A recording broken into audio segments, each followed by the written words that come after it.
Hey, you know what's so crazy? In Burlington, we have two different maps depending on who you are talking to. The local real estate board map and the Toronto real estate board map. And if you're buying or selling here, that difference can cost you thousands of dollars.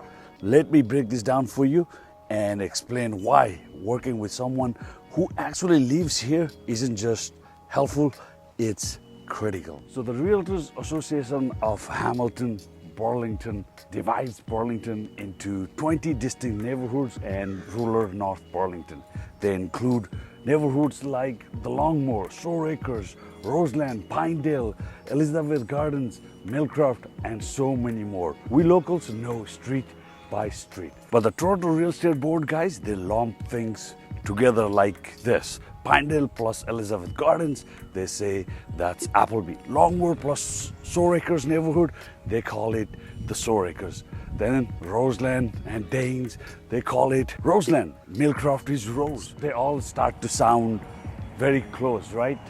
Let's say you're moving here from out of town, you are on MLS or even working with a Toronto agent, and then you search a neighborhood, Appleby, find that house near the GO station, and guess what? You just bought a house on Elizabeth Gardens thinking it's Pinedale.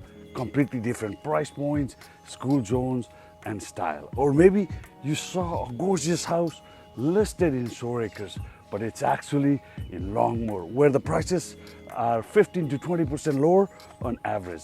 And that one mistake can cost you thousands of dollars. And by the way, I'm Realtor Roshan, and thanks for tuning into my channel, Where to Live in Oakville and Burlington.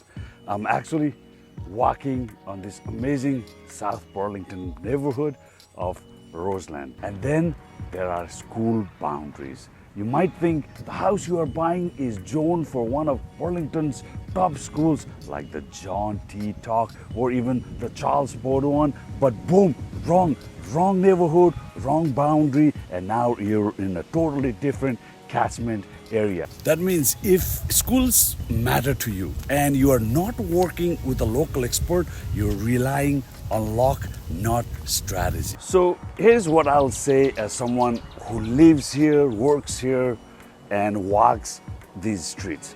Real estate in Burlington isn't just about price per square feet, it's about the context, where the schools are, what streets backs onto the hydro lines, which parks are nearby, what's traffic like. If you are planning to move to Burlington or thinking about selling, make sure you are getting the local advice. I'm Roshan Basnet, Burlington real estate broker. I live here, I work here, I care about getting it right. Reach out if you have any questions. I'm always happy to show you the real Burlington. And hey, if you found this helpful, whether moving in 60 days or 6 months, hit that subscribe button. Give this a like, and if there is a neighborhood you want me to break it down next, just let me know. Because in Burlington, knowing the difference between Shoreacres and Longmoor could mean keeping what's yours.